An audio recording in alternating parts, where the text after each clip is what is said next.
ସ୍ୱାଧ୍ୟାୟର ଏହି କ୍ରମରେ ଆଜି ଆମେ ଜାଣିବା ଗର୍ଭବତୀ ମାଟିଏ କିଭଳି ସବୁ ବହି ସ୍ୱାଧ୍ୟାୟ କରିବା ଉଚିତ। ତେବେ ଅନେକ ପ୍ରକାରର ବହି ଭାରତରେ ଏବଂ ଭାରତ ବାହାରେ ମିଳେ। ଆଉ ସେଗୁଡ଼ିକର ଦେଶ କାଳ ପାତ୍ର ସ୍ଥିତି ଅନୁସାରେ ଆମ ଉପରେ ତାହାର ପ୍ରଭାବ ମଧ୍ୟ ପଡ଼ିଥାଏ। ଅନେକ ପ୍ରକାରର ବହି ନୀତିଶାସ୍ତ୍ର, ଆଧ୍ୟାତ୍ମ ଶାସ୍ତ୍ର, ଗପ, କବିତା, ଉପନ୍ୟାସ, ଅନେକ ପ୍ରକାରର ମହାପୁରୁଷଙ୍କ ଜୀବନୀ, ସାଇଣ୍ଟିଷ୍ଟ ମାନଙ୍କର ଜୀବନୀ, ଆତ୍ମଜୀବନୀ, ଭୂତ ପ୍ରେତ, ଗୀତ, କବିତା, ଅନେକ ପ୍ରକାରର ବହି ଆମ ପାଖରେ ଉପଲବ୍ଧ ଥାଏ। ଭାରତକୁ ଜ୍ଞାନର ଭଣ୍ଡାର ବୋଲି କୁହାଯାଇଛି, କାରଣ ପ୍ରତ୍ୟେକ ଲେଖା ଭିତରେ, ପ୍ରତ୍ୟେକ କର୍ମକାଣ୍ଡ ଭିତରେ କିଛି ଆନ୍ତରିକ ଉଦ୍ଦେଶ୍ୟ ଲୁଚି ରହିଥାଏ। ଆଉ ପ୍ରତ୍ୟେକ ଗର୍ଭବତୀ ମା ଜାଣିବା ଉଚିତ ଯେ ତାର ଶିଶୁର ମସ୍ତିଷ୍କର ବିକାଶ ଗର୍ଭ ଭିତରେ ଅତି କ୍ଷିପ୍ର ଗତିରେ ହୋଇଥାଏ। ଆଉ ପ୍ରତ୍ୟେକ ଦିନ ବା 24 ଘଣ୍ଟାରେ ଗର୍ଭସ୍ଥ ଶିଶୁଟି କେବଳ ତା ମାର ନିଜର 5000 ଶବ୍ଦ ଶିଖିପାରେ ଆଉ ମନେ ରଖିପାରେ।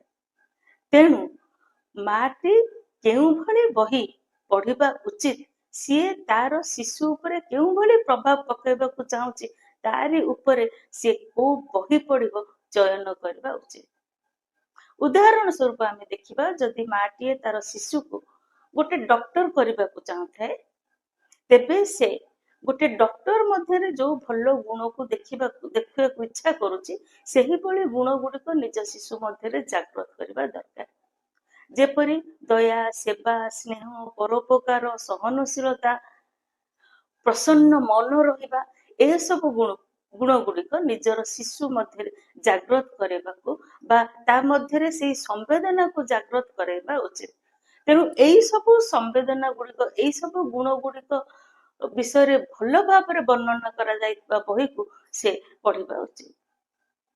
ଯଦି ମାଟି ନିଜ ଶିଶୁକୁ ଗୋଟିଏ ସୈନିକ କରି ଗଢି ତୋଳିବାକୁ ଚାହୁଁଥାଏ, ତେବେ ସେ ତାର ଶିଶୁ ମଧ୍ୟରେ ଦେଶ ପ୍ରେମକୁ ଜାଗ୍ରତ କରିବା ଉଚିତ ଏବଂ ଏହା ସହିତ ବୀର, ଯୋଦ୍ଧା, ସାହସୀ, ଦୃଢ ମନା, ଧୈର୍ଯ୍ୟଶୀଳ ହେବାର ଗୁଣ ମଧ୍ୟ ତା ମଧ୍ୟରେ ଜାଗ୍ରତ କରିବା ଉଚିତ। ଆଉ ଗର୍ଭାବସ୍ଥାରେ ଯଦି ଆମେ ଗୋଟିଏ ଝିଅକୁ ଏହି ସବୁ ଭଲ ଗୁଣ, ଦୟା, ସେବା, ପ୍ରେମ, ପରୋପକାର ଆଦି ଗୁଣକୁ ଭଲ ଭାବରେ ଶିଖାଇ ଦେଇଥାଉ, ପରବର୍ତ୍ତୀ ଅବସ୍ଥାରେ ଝିଅଟି ବଡ ହେଲା ପରେ ନିଜର ସଂସାରର, ପରିବାରର ଏବଂ ଏ ରାଷ୍ଟ୍ରର ନିର୍ମାଣ ସଠିକ ଭାବରେ କରିପାରିଥାଏ। କାରଣ ସାଇନ୍ସ କହେ ଯେ ଆମର ଗୁଣ, କର୍ତ୍ତବ୍ୟ ଏବଂ ଭାବନା ଏଗୁଡିକ ଆମର ସବକନସିୟସ ମାଇଣ୍ଡରେ ଅନେକ ଚିର କାଳ ପର୍ଯ୍ୟନ୍ତ ରହିଥାଏ। ପ୍ରତ୍ୟେକ ମଣିଷର ମନ ଭିତରେ କିଛି ଭଲ ଗୁଣ ଅଛି, କିଛି ଖରାପ ଗୁଣ ଅଛି।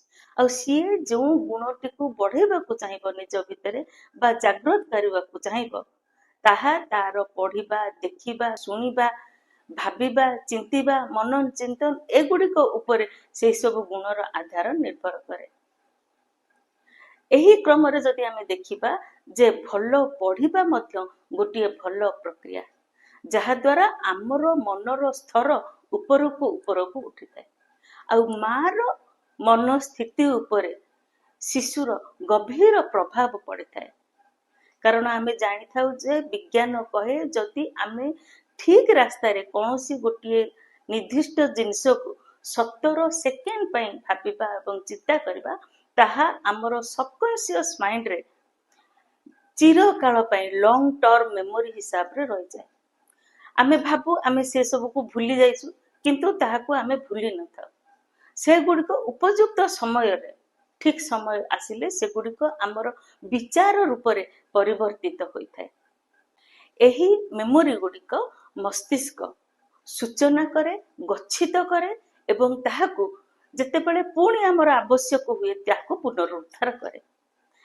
ଏହାକୁ ହିଁ ସ୍ମୃତି କୁହାଯାଏ। ମୋଟାମୋଟି ଭାବେ ଆମେ ଜାଣିଲୁ ଯେ ଗର୍ଭବତୀ ମାଟିଏ କିଭଳି ପୁସ୍ତକ ପଢିବା ଉଚିତ, ଯେଉଁ ପୁସ୍ତକରେ ମାନବତାର ଝର ଅହରହ ପ୍ରବାହିତ ହେଉଥିବ, ଯେଉଁ ପୁସ୍ତକରେ ସମସ୍ତ ପ୍ରକାର ଭଲ ଗୁଣ, ଦିବ୍ୟ ଗୁଣ, ସ୍ନେହ, ପରୋପକାର, ସେବା, ସାହାଯ୍ୟ, ଦୟା, କରୁଣା ଆଦି ସମସ୍ତ ପ୍ରକାର ଗୁଣ ଭରପୁର ହେଉଥିବ, ଯେଉଁ ପୁସ୍ତକରେ ଆମର ମହାମାନବ ମାନଙ୍କର ସମସ୍ତ ପ୍ରକାର ପ୍ରେରକ ଆଉ ଭଲ ଗୁଣ ଗୁଡ଼ିକର ବର୍ଣ୍ଣିତ ହୋଇଥିବ, ଯେଉଁଥିରେ ସମସ୍ତ ପ୍ରକାରର ସକାରାତ୍ମକ ଚିନ୍ତା, ଆନନ୍ଦ ଉଲ୍ଲାସ ଭରି ରହିଥିବ, ଯେଉଁଥିରେ ସମସ୍ତ ପ୍ରକାର ନକାରାତ୍ମକ ଚିନ୍ତା, ଭୋଗ ବିଳାସିତା, ଅବିବେକିତା ଆଉ ଭୀରୁତା ଆଦି ଠାରୁ ଆମ ଜୀବନକୁ କେମିତି ରକ୍ଷା ପାଇପାରିବା ସେ ବିଷୟରେ ବର୍ଣ୍ଣନା କରାଯାଇଥିବ। ସେଭଳି ପୁସ୍ତକ ଆମେ ପଢିବା ଉଚିତ।